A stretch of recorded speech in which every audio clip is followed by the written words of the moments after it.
What's going on, everybody? Welcome back to Planet Poke. We're here in Slaceon Town, and everyone in my entire dorm building is going crazy out in the hallway right now. I'm just like in here, you know, being a quiet guy making a video. But yeah, we finished up in Slaceon Town, so I'm going to spray some Repel, fight these trainers over here on Route 210. And we're going to be working our way to the next city, so let's start with this rancher dude over here. Because you know Slaceon Town's full of all these rancher cowboy people, and some of them wandered out into this route, I guess. But yeah, we got a Ponyta, so perfect. My Weasel here is actually very close to evolving to a Floatzel, so that's my goal for the video, is to get this thing evolved. So I'm pretty much just going to keep using Captain until he does evolve. So hopefully I get more Ponytas to fight, that'd be pretty awesome. I mean, I can take these Flame Wheels all day, I'm really not worried about anything. Anyways, Route 210 is kind of an interesting route. You can't go all the way through it on the north side. I just got burned, that's annoying, but water gun to finish you off. Yeah, you can't make it all the way to the north side of the route, but instead you can head east, and that'll lead you to another route, so there's kind of a big chain of routes here going in different directions. But the game forces you to go one way, so you don't need to worry about it too much. Anyways, we defeated Rancher Marco and his Ponyta, but let's heal up that burn. I got some burn heals down here, and I'm so tempted to make the Blaine burn heal joke every single time I use a burn heal, because it's not like I use them that often, so I just feel inclined to do it every single time.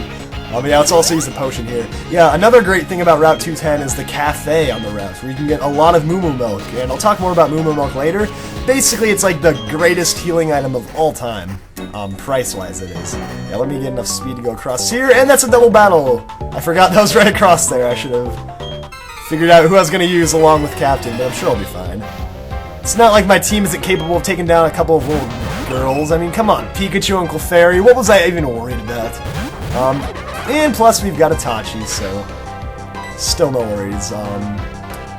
Let's see, let's go with an Aqua Jet on... Actually, you know what, the Rock Smash might knock out the Clefairy, so I'll attack Pikachu instead. No point of overlapping damage when it's already gonna die anyways. Oh, and a critical hit, so Pikachu's... Dude, this could be a 1-2 battle, just 2 hits and both Pokemon are done. That would be awesome. I trust you with your Rock Smash here. Aw, dang it. I guess Clefairies do have a pretty good amount of HP in defense. Minimize. You know what I'm going to do to that? I'm going to use Swift, because Swift never misses. Even if it doesn't knock it out, the last thing I want to do is sit around here and keep missing while it continues to use Minimize. But I guess it's going to use Follow Me anyways, so whatever. Guess I'll just throw these stars at you and watch you die, because... Oh, no, you're still alive. Alright, good. Yeah, I think it's funny that Swift is just throwing stars. It kind of reminds me of the Shurikens in Naruto. Even though those aren't, like, always perfect star shapes, it's still kind of the same. Maybe not. Maybe I'm just crazy, I don't know. You guys can probably catch on to my drift, though. Anyways, let's battle this dude, and then we have an item. That's right, if you come up on the little left side here, you can get yourself, I think it's a Super Repel. And I only remember that because I always get really excited when I find Super Repels out in the open. Because you know how much I love Repels, especially Super Repels. And we have an Elekid, so even though you're an electric type, I'm not too worried. I'm super close to leveling up, so I'm going for it. With an Aqua Jet. And yeah, water is actually not weak to electric, so you don't even need to worry about it. And low kick doesn't do too much. We'll finish you off. Yeah, low kick does more damage to heavier Pokemon, kind of like Grass Knot. And I was paralyzed! Dang it! But we'll still be good though, because I'm going to get up to level 26, and that's really all that matters. That was my entire goal for the video. So there we go, Weasel is finally going to be like one of my better Pokemon, or I can't even call you Weasel anymore, Floatzel is going to be one of my best Pokemon for a while now. But I will switch out since I'm paralyzed, and I don't even need to get up levels anymore. Slash Itachi can definitely knock this thing out more easily. Yeah, Happiny is actually a pain because it has so much, like, it looks like a adorable little worthless baby Pokemon, but it actually has a lot of HP and special defense, so you definitely are better off using physical attackers. I mean, you wouldn't really think you'd have to plan out a strategy to take down a tiny little thing like Happiny, but yeah, it's a decent physical tank. And here we go, the moment we've all been waiting for. And you know, when Pokemon like Weasel evolve, it's always such a great thing, because you kind of get to that point where they're just, you kind of realize like, alright, this Pokemon is horrible, it needs to evolve. But I will admit, Weasel is starting to get a little bit better, but Floatzel will be a big improvement, especially on the defensive side of things. And, very nice thing, you get to learn Crunch right away when evolving, so I still don't have like a really powerful Water-type move, but Crunch will be nice. Yeah, let's get rid of Pursuit, just because I don't need 2 physical Dark-type moves. So not bad at all. Floatzel is a very good physical attacker with high speed. Those are its best 2 stats. It doesn't have too good of defense, but I mean, at this stage in the game, he has pretty high defense, but compared to most fully evolved Pokemon, not too great. And no, I missed the item! No, the bike just went too fast. There was nothing I could do about it. Oh, I hate when I do this. Now I have to go all the way back around. Alright, I'll put Zeppy up front, though, just because Captain's good. He's evolved. He's also paralyzed. And there's another double battle that caught me by surprise. I need to stop doing that. Maybe not a great idea to just be flying around the place on, like, the highest speed of my bike. I just completely blow off super repels lying around and just accidentally run into double battles. But we've got a Ponyta and a Rapidash here. Now, I'd really like to know how you got a level 24 Rapidash. I really don't think that's possible, considering that thing evolves at, like, what, level 40 or something? Seriously, I wish I could get a Rapidash level 24. That would be pretty convenient. But yeah, we'll see how this goes. Rapidash is actually going to be a pretty tough Pokemon to knock out, so I'll see what a Gust does. I mean, I feel pretty stupid using Gust. I feel like that's such a weak move. Yeah, I really need to get more powerful moves on Zeppy here. For the longest time, Zeppy was way ahead in levels, like, after taking down the entire Grass-type gym, defeating Gardenia, I was just like, wow, Zeppy's too far ahead on levels, I need to give him a break. Now everyone's just caught up and way more powerful. Let's see. Secret Power is a little bit more useful than Rock Smash when it's not a super effective attack. And why is everyone just ganging up on Meditite here? Seriously, attack Zeppy. He has tons of HP. Or, sorry, she has tons of HP. Don't know how I could possibly mistake the female balloon with the male balloon.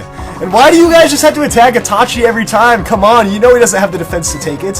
Why do you have to make smart decisions in the battle? I can't handle this. But this does give me the opportunity to finally go over and check out my Floatzel, so I can't complain too much. And one Aqua Jet will finish off this Rapidash. Never mind, I'm fully paralyzed. Gosh, why don't I need to stop just, like, leaving these stupid status conditions on my Pokemon. There's really no point. I should just always heal it up.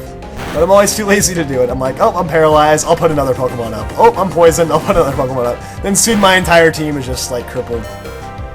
Wow, maybe I shouldn't have been egging on for shots to come at Zeppy. I shouldn't have been egging on that trainer because now Zeppy is almost dead, so I'm gonna have to heal you up. I don't want you to die too.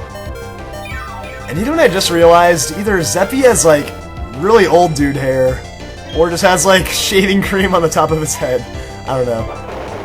And thank goodness I wasn't fully paralyzed. Finally done with that Rapidash. And now to deal with this Ponyta, who could actually potentially still knock out a couple of my team members. But, hey, there we go, level 25, not bad. Stomp. See, like, everyone just wants to knock out the Pokemon on the right side, apparently. Just putting all the damage on the Pokemon on the right side. No! Why do I have to be fully paralyzed? I was seriously about to end the battle. I was gonna knock this thing out with one Aqua Jet. That's all it would have took. And, of course, now I die. See, maybe this is just like a life lesson. Like, never again will I run around on my bike. Well, you don't run around on a bike. I'll never pedal around super fast on my bike and accidentally run into double battles before I can heal up my paralysis and all that. Life lessons. I'm learning things, guys. I'm progressively becoming a better trainer. It's just the laziness factor. That's really all it is. It's the laziness factor. And, of course, you live with that tiny little sliver of health. This battle really just is not going my way at all. But I guess, whatever. Spark's still gonna knock you out. You know, it's really just... My only problem is, like, impatience. Like, I just want everything to be conveniently done in a quick manner. And I just complain when it isn't. Maybe I'm just an extremely impatient person. Anyways, yeah, that battle...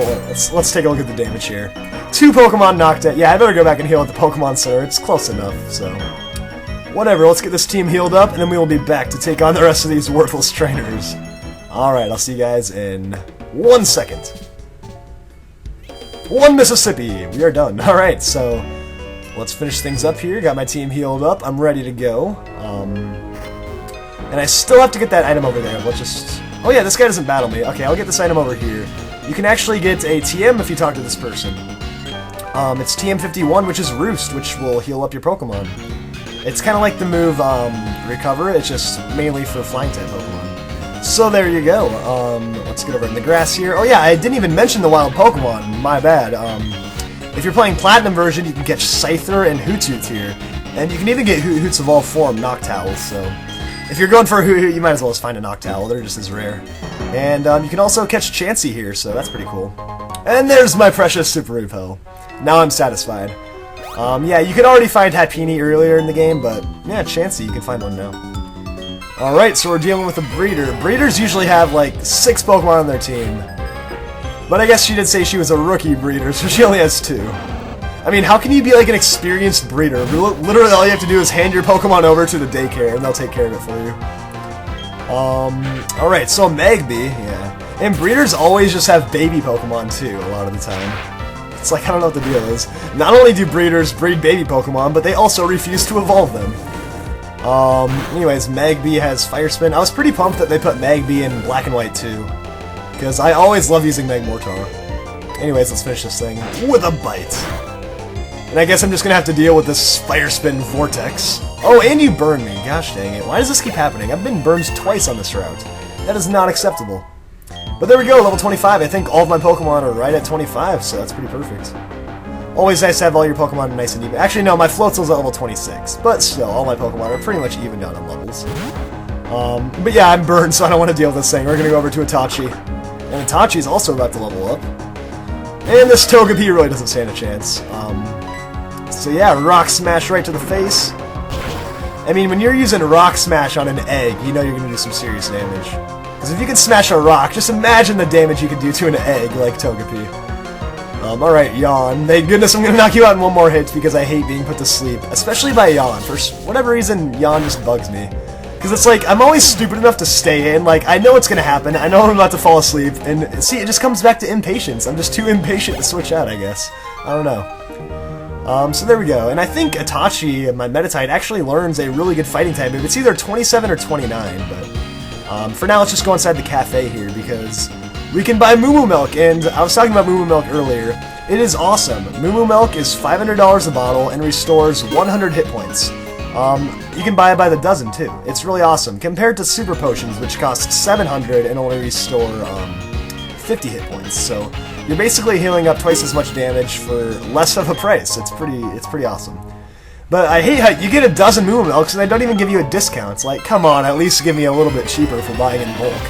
Well, I guess that's not how the game works. So it's like, nope, $500 for one bottle of Moo-Moo Milk. Like the best milk you've ever tasted in your life. But yeah, you can actually battle some people inside of here as well, so... Dang it, why did I forget to heal up the burn? I keep doing this. Right after I critiqued myself for that entire battle about not healing up the paralysis, I just do the exact same mistake again. Alright, but once again, we'll go over to Itachi to save the day. But yeah, I think you can fight 3 trainers inside of the cafe here. Their Pokemon changed up a lot from Diamond and Pearl. I think in the old games you'd find like 3 Mr. Mimes, 3 Sudowoodos, like per team, but I think everyone in here just has one trainer, or every trainer just has one Pokemon. You know, like the Pokemon throw out the trainers and they just fight.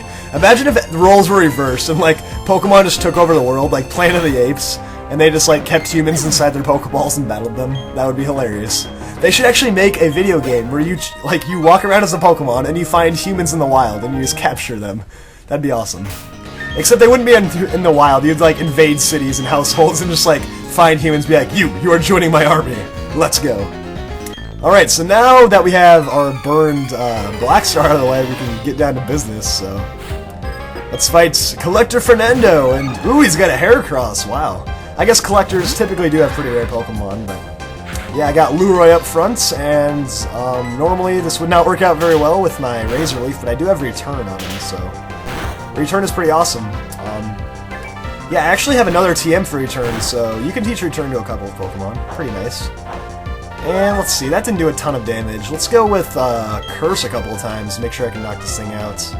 And not get myself killed, because if it uses Brick Break like that, it could do a lot of damage. So many times that happens, I'm like predicting something is about to happen while it's happening. Like, he might use Brick Break while he's using Brick Break. But yeah, let's use Curse, because any more of those Brick Breaks could just crush me completely, so... Or he might just use Fury Attack instead. He might just choose the weaker move. It never works, you know? It's okay with me. Yeah, let's use this one more time. You know what? I can probably live another Brick Break, so let's just go for the Return, see if I can knock it out. One more should be good, plus... whatever damage I heal with the Shell Bell should be pretty good. Whoa, critical hit! The one thing I was worried about was the critical hits. Alright, thank God it only hit twice. Alright, Return. I'll actually be surprised if that knocks him out. Ooh! No, you're oh god, like one little hit point again. This always happens to me. Alright, you know what? I'm taking the chance, I'm gonna attack. I'm not gonna heal, I'm just going for it. Wow, I somehow outsped you.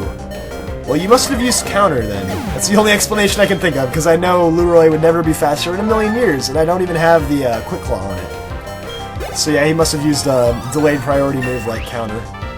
I guess counter is the only really move he could have used. Anyways, a lot of experience gets me up a level. I am very pleased with the way that battle went. I definitely could have gotten myself killed by taking that risk, but I went for it and it worked, so there we go, I'm happy. See, it's just impatience all over again. If I would have had Lueroi die, I'd just been like, it would have all came back to the impatience factor. Anyways, I'm putting Zeppy up front. Zeppy's still level 25, so let's fight this dude. And we have another collector. Do you say I'm a collector and I love honey? Like, yeah, I'm a collector, and like, why is that just like necessary information to throw in? I love honey. That's the first thing you need to know about me. Like, hi, my name is Lueroi, I love honey. You know what? This is not gonna work. Munchlax has crazy high HP and crazy high special defense, kind of like Happini almost. So let's go over to Itachi. A little bit more suited to take down this thing. Yeah, Munchlax and Snorlax they all have really good HP, but they definitely have way better special defense than physical defense, so. Fighting type moves, which are already super effective, are typically physical, so they work very well. And I lowered your defense, so what are you going to do about it? Oh, perfect, because the stockpile's not even going to make a difference now. Oh yeah, if a Munchlax or a Snorlax starts using stockpile, it is just, oh, it's horrible. It makes them so freaking hard to knock out. But yeah, there we go. Knocked out that Munchlax. That should give me a... Oh yeah, I forgot. We had experience split up, so 250 is not bad. Alright, and these collectors gain a lot of weights as soon as you get to the overworld sprite. Oh yeah, this guy's talking about the Psyducks. They're suffering from chronic headaches. I love this little portion of the game. There's just these Psyducks chilling over there with chronic headaches, and for some reason they have the need to stand here firmly and not move at all. I just love how they word that. The Psyducks are sitting firm. They're not inclined to move at all. But yeah, they have these chronic headaches. Like, why does having a chronic headache mean that you can't move from that one spot blocking their route? I mean, even if you just crush them with your bike, they will not move. They're not inclined to move in the least bit because of their chronic headaches. So, in the next few videos, we'll be figuring out more about those Psyducks and advancing to the next city. Thanks for watching, everybody. I'll catch you guys all next week. See you guys all next time.